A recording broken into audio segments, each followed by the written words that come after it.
네, 반갑습니다. 감사합니다. 와주시고. 참 뜻깊은 날이라고 할 수 있겠네요. 오늘 밴드도 그렇지만은, 같은 시대의 누구죠? 고흐하고 피카소하고. 근데 고흐는 생전에, 각광을 못 받았고, 피카소는 아주 성대하게 많은 분들한테 인기를 얻었죠. 그 차이가 인맥이라고 하는, 결국 연이라고 하는. 근데 후대 사람들은 피카소보다 고흐의 작품을 더 알아준다 하잖아요. 그러니까 인연이 맞으면 성공하고 인연이 안 맞으면 성공을 못 하거든요. 근데 오늘 뜻깊게 과사님 세 분이 와주시니까 저도 한번 성공을 해보지 않을까 하고 생각해봅니다. 나름대로 부담은 갖지 마시고요. 제 성격이 그냥 편안하게, 그냥 솔직하게, 그냥 있는 그대로 하는 성격이기 때문에 잘 아실 겁니다. 오늘 공부도 마찬가지입니다. 인연이다 보니까 불교라고 하는 거는 진짜 중요한 게 인연입니다. 인연. 인연 중에서 연이 참 중요해요. 자기가 아무리 실력이 좋아도 거기에 맞는 연이 와주지 않으면, 아니 그것을 살려주는 연이 오지 않으면 절대 성공 못합니다. 절대 빛을 발할 수 없어요. 근데 아무리 실력이 없어도 좋은 연이 와주고 진짜 후원을 잘해주면 그 사람이 빛나게 되는 거죠. 뭐 그런 경우는 지금 스님들도 많고 사회적으로도 많이 있습니다. 근데 부처님께서는 이 불법승 삼보에 있어서 부처님도 중요하고 가르침도 중요한데, 승가라고 하는 거는 이제 법을 믿고 따르는, 말하자면 이제 신도들을 말하거든요. 근데 일반적으로 많은 분들이 스님들 아니냐 하는데, 그건 소승불교에서의 한정된 이야기입니다. 승가라고 하는 거는 같은 부처님과 부처님 가르침을 의지하고 같이 믿고 따르는 분들은 다 승가에 해당이 됩니다. 그걸 승고라고 합니다. 말하자면 신도들의 보물. 근데 불교에서는 그것이 이제 최고의 보물이라고 최고로 중요시하게 생각합니다. 첫 번째 보면 법화경 열애수랑품에 있어요. 몇 가지 구절로 되어 있는데, 그 중에 이제 한 가지가 부처님은 기사를 보이고 타사를 보인다는 말이 있거든요. 기사라는 것은 이제 자기 일입니다. 타사는 타인의 일입니다. 자신의 일로 보이고 타인의 일로 보인다고 하는 건데, 결국 부처님이라고 하는 것은 어떤 현상입니다. 그러니까 내 자신의 일어나는 일들, 그것이 자기의 일이라든가 남의 일이라고 하는 건데, 여기서 이제 기사라고 하는 것은 이제 구제가 그대로 구제의 형태로 나타나는 거고, 타사라고 하는 것은 구제가 타인의 일, 말하지만 고난의 형으로. 그러니까 기사라고 하는 건 자기의 일이라고 하는 것은 결국 구제가 자기의 생각하는 대로 나타나는 겁니다. 구제를 받는다, 구원을 받는다. 타사, 타인의 일로 나타난다는 것은 결국은 어려운 일, 이상하게 내가 바라던 대로 나타나지 않고 힘든 것, 아주 고난의 형태로 나타나는 것이 타사로 보인다, 그런 뜻입니다. 근데 불교를 믿는 사람들은 어떻게 나타나는 현상을 받아들여야 하는가? 좋게 나타나는 것만 아니라 나쁘게 나타나는 것, 그런 것도 전부 부처님의 자비라고 이렇게 받아들여야 되는데 쉽지가 않습니다. 내 생각대로 기도해서 내 생각대로 나타나면 참 부처님이 들어주신다고 생각하지만, 자기 생각대로 나타나지 않고 그 반대로 힘들게 자기 생각대로 안 나타나면, 이게 뭐야? 진짜 기도 빨도 안 받는다, 뭐 이렇게 불평불만하고 화를 내기도 하고 개종까지 하기도 합니다. 그래서 안 되는 거죠. 근데 그것이 인간입니다. 그래서 혼자는 잘 안 됩니다. 이런 받아들이는 법이 머리로 알고 있는데 머리로 한계가 있죠. 때문에 이제 신도가 같은 공부를 하고 있는 도반이 이제 필요하게 되는 거죠. 경전에 있는 내용입니다. 어느 때 안한존자가 부처님께 그렇게 말씀을 올리죠. 부처님, 부처님 기회를, 진리를 추구하는 데 있어서 도반이 절반 정도 해당됩니다. 어떻습니까? 라고 이렇게 물으니까 부처님께서 바로 대답을 하시죠. 절반이 아니라 전부다라고요. 결국은 공동체, 승가, 신도, 도반, 이 최고라는 거죠. 같은 구성원이 최고라는 겁니다. 어떤 일을 해 나감에 있어서 기업을 보시더라도 또 정치를 보시더라도 그런 여견이 분명하게 나타나고 있습니다. 왜 그러냐 하면은 왜 승가, 왜 도반이 전부라 하냐면요. 자신 혼자서는 아무리 머리로 이해가 된다 하더라도 이성이 전부가 아니기 때문에, 감정이기 때문에 못 받아들입니다.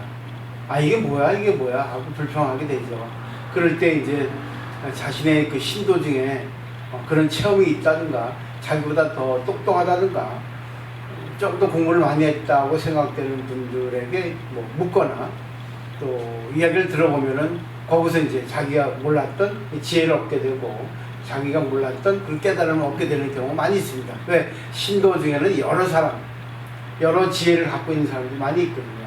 서로 생활 방식이 다르고 또 느끼는 것도 다르고 또 체험도 다르기 때문에 그런 신도들 가운데 있다 보면은 마중 공인하듯이 그렇게 자신을 갖다가 정립시킬 수 있다는 거죠. 그래서 자기도 중요하지만 신도가 더 중요합니다.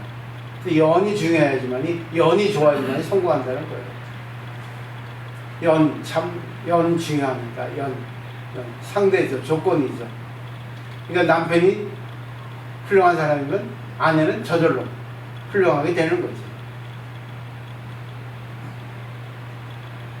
근데 같은 승가라고 하더라도 공부를 하지 않으면 안 됩니다. 절이 많고 신도가 많은 그런 그 도량에 있어서도 공부가 안 되면은 전부 기복신앙이 됩니다. 그저 오로지 그냥 기도만 하면 다 이루어진다고 하는 그런 집단이 많이 있습니다. 근데 그런 집단보다는 공부를 하는, 법을 듣고 있는, 근데 법을 듣고 법을 듣는다고 하는 거는 잘 생각하셔야 돼요. 머리로, 귀로 듣는 법이 아닙니다. 몸으로 듣는. 결국은 일상생활에서 부처님 가르침을 듣고 그거를 일상생활 속에서 접목시켜서 실천해서 그걸 자기가 체험을 해야지만이 그 진짜로 법을 듣는다고 이렇게 말씀을 드릴 수 있는 거죠. 실천하지 않으면 안 됩니다. 결국은 자기가 체험을 해서 깨달아야만이 그것이 진짜 법을 듣는다고 하는 거죠.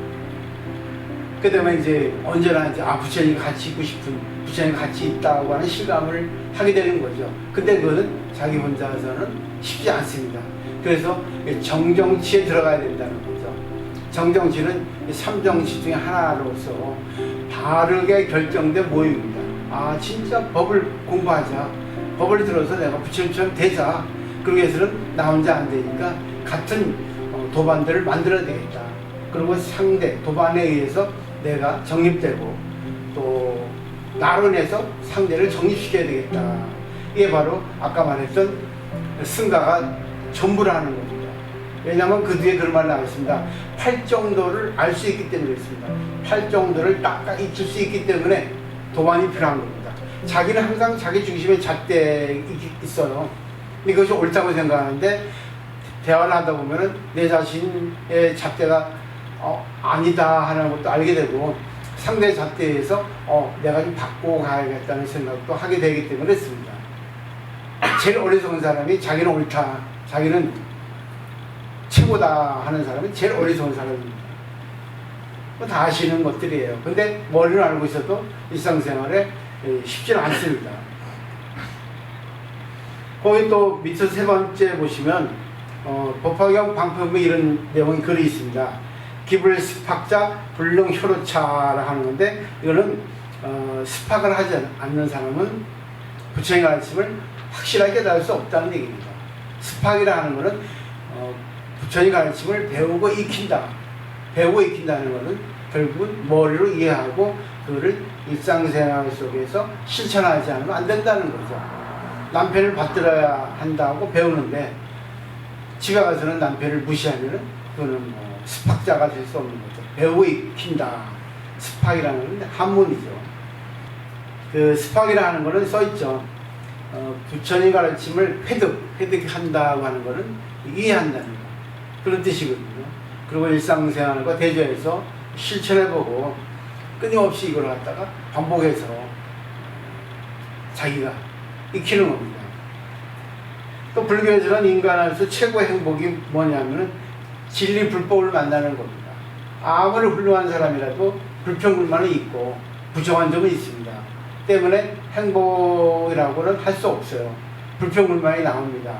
근데 진리를 추구하고 진리를 실천하는 사람에 있어서는 항상 감사한 마음을 가지게 되어 있습니다. 항상 자기가 부족하고. 그 왜 있냐? 불교를 배우면은 자기식의 견해를 떠나게 됩니다. 자아를 떠나게 됩니다. 공이 됩니다.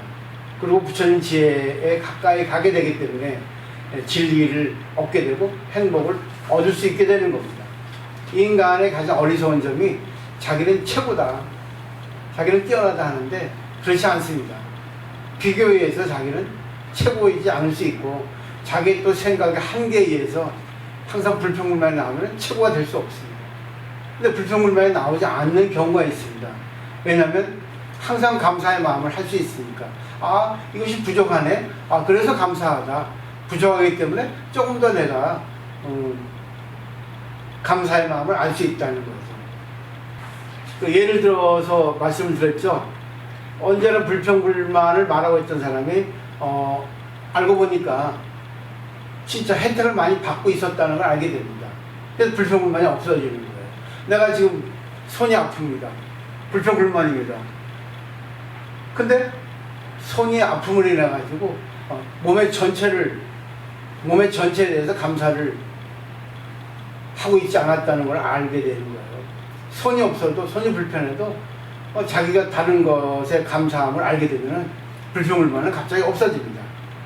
그리고 지금 생명에 대해서 감사를 모르고 있었는데 거기에 또 감사를 알게 됩니다. 근데 자기 생명을 유지시킬 수 있는 것은 자신의 힘이 아니죠. 모든 것에 의해서 자기가 생명을 받고 있다는 거죠. 그러니까 살아가고 있다는 게 아니라 살려주고 있다고 해야지 맞습니다. 공기에 있어서, 음식물에 있어서, 돈에 있어서, 그리고 나를 지지해주는 모든 것들에 의해서 내가 살려주고 있다는 거 생각해 보십시오. 자기 혼자 있으면 절대 못 살아요. 자기를 존재시키는 건 누구예요? 모든 사회 구성원들입니다. 또 불합리한 사건 속에 있으면서 거기에 또 감사를 발견합니다. 불합리한 것이 있었기 때문에 자기가 지금까지 모르고 있었던 것, 눈 뜨고 있었지 못했던 것에 대해서 감사를 하게 되는 겁니다. 뭐 하나하나 예를 들면 많아요. 그 다음에 보시면 나 혼자 행복해지면 안 됩니다. 같이 행복해져야 돼요. 그래서 나 혼자 행복하면 됩니까? 와이프도 행복해지고 자식도 행복해야 되고, 그리고 뭐 주위에 있는 모든 사람들 같이 행복해야지 행복하지, 자기 혼자 행복하면 행복은 없습니다. 그렇기 때문에 타인도 같이 행복해야지만이 진실한 행복이라는 것도 알게 되고, 여러 가지가 있습니다. 그래서 진짜 공덕이라는 것은 자타가시 성불을 해야 된다는 것. 자타일시 성불도라고 일본에 나와 있죠. 잘 생각해 보세요. 자기 혼자 자동차를 잘 운전한다 하더라도 남이 내 차를 박으면 운전 안 됩니다. 자기 혼자 길을 걸어가는데 남이 나에게 시비를 걸고 나에게 상해를 가하면 행복해질 수 없습니다. 그렇기 때문에 그냥 당연한 것이 당연하지 않다는 것을 알게 되면 이 당연한 것에 대해서 감사를 하게 됩니다. 몸 안 아픈 것도 당연한 게 아닙니다. 몸 안 아픈 것도 이유가 있습니다. 그렇기 때문에 그 안 아픈 것에 대해서도 감사를 하고, 또 아프면 아픈 것에 대해서도 왜 아플까? 내가 감사가 부족했구나. 그래서 감사 이꼴 행복, 불평이 이꼴 불행입니다. 그래서 지금 자신의 존재에 있어서 감사를 할 필요가 있다는 거죠. 그래서 많은 사람이 그 가르침을 머리로 알고 있는데 그 머리만 갖고는 안 되거든요. 머리로 알고 있어도 일상생활에 들어가면은 그 머리는 없어집니다. 그래서 알고 있어도 어렵습니다 하는 것은 아직 모른다는 증거입니다. 아무리 머리로 알면 뭐예요? 일상생활 되면은 전혀 머리로 배운 건 없어지는데, 그러니까 말하는 거하고 행동하는 거 다른 겁니다. 그러니까 중국의 선문은 얘기했죠. 알기는 어려운데 행동하기는 쉽다. 거꾸로 얘기합니다. 왜? 진짜 알면 안 하거든요. 진짜 알면 하거든요. 그래서 진짜 아는 사람은 실천으로 옮깁니다. 모르는 사람은 안 해요. 담배 피우면 죽습니다 하면은 안 핍니다. 근데 담배 피우면 죽습니다. 아, 괜찮을 것 같은데 핍니다. 이거는 들 필요 없죠. 너무나 당연한 거니까.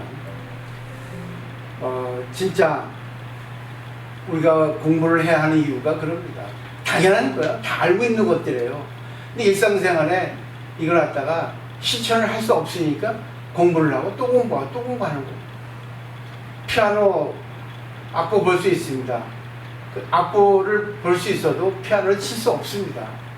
악보를 볼 수 있으면 그걸 계속 피아노 건반을 옮겨가지고 하루 이틀 계속 연습을 하다 보면 피아노를 칠 수 있게 되는 거예요.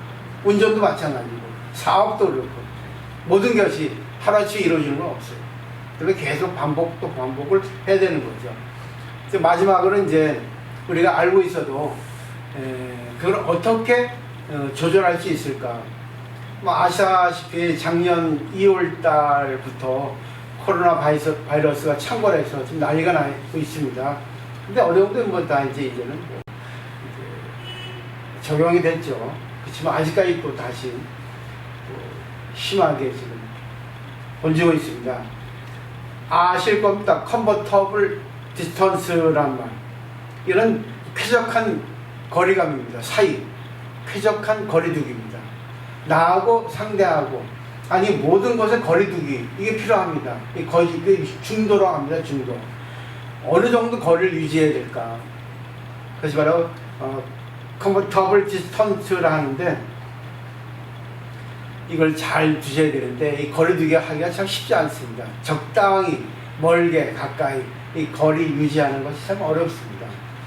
소셜 디스턴스라는 말 있죠. 이 사회적, 사교적 간격, 거리. 정말 그 소셜 디스턴스라는 말, 사회적 거리두기, 어느 정도 거리 유지를 해야 될까? 말은 쉬운데 참 어렵습니다. 가깝게 멀게, 과유불급이라는 말이 있듯이 어떻게 거리를 둬야 될까? 저 사람하고는 이제 서로 뺨을 마주하고 있으면 편해. 저 사람하고는 정말 한 1m 거리를 둬야 돼. 근데 그걸 어떻게 유지를 해야 될까? 이게 참 어렵습니다. 이게 공부를 해야 됩니다. 인간은 자신이 진짜 기분이 좋다고 하는 그 심리적인 퍼스널 디스턴스가 있다는 거죠. 퍼스널 스페이스. 퍼스널 스페이스라는 것은 개인적인 공간이라고 하는 거죠. 있죠.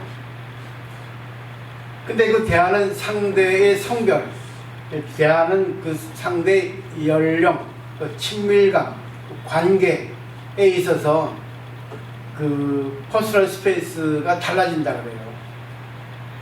가까이 있으면 좋은 사람이 있고 가까이 있으면 버거운 사람이 있습니다. 왜 그럴까요? 재밌는 게 개나 고양이는 그 거리를 알고 있답니다. 더 많은 나이 없죠. 아마 애완견 키우시는 분은 아실 겁니다. 우리 와이프한테는 개가 아주 달라가지고 막 핥고 친하게 지내는데 자신한테는 오질 않아요. 거리 유지를 둡니다. 왜? 불안하기 때문에. 언제 저 분한테 가면은 알 수 없다는 거죠. 기분 좋으면은 잘해주다가 기분 나쁘면 또 한 대 때리고 코를. 그러니까 개나 고양이는 적절한 거리두기, 붙잡히지 않는 거리두기, 어떨 때는 가까이 가지만 어떨 때는 상황 봐서 딱 빠지는 그런 것이 능숙하다 합니다. 인간보다도 나은 거죠. 근데 우리는 왜 안 될까요? 참 한번 생각을 해보시면 좋을 것 같아요. 문득 생각이 납니다. 저 사람하고의 거리 유지 진짜 어떻게 두어야 될까? 참 이 거리두기 어느 정도의 간격 참 쉽지 않아요. 한번 생각을 해보십시오. 내가 저 사람하고 1m 거리를 두고 싶은데 근데 한 30cm의 거리를 둬야 된다. 근데 그 거리 유지를 못합니다. 왜? 자아 때문에. 그죠? 근데 공부를 하게 되면은 3cm 유지가 됩니다. 3cm 유지를 하고 싶은데 1m 거리두기 낫다. 그 1m 유지를 하게 됩니다. 왜? 자기 마음을 컨트롤할 수 있으니까. 자아에서 벗어나고 이제는 부처님치에 공평하게 그 자기 마음을 쓸 수 있으니까 그것이 가능하다 그래요. 그래서 공부를 해야만이 되는데 그 공부를 하는 것도 혼자보다는 같이 하는 것이 좋은 겁니다. 오늘 세 분이 오신 것도 혼자 오시기 뭐하니까 세 분이 같이 오신 거죠. 이것도 퍼스널 스페이스가 좋아서 그런 거 아닐까 하는 생각을 해봅니다. 오늘 여기까지입니다.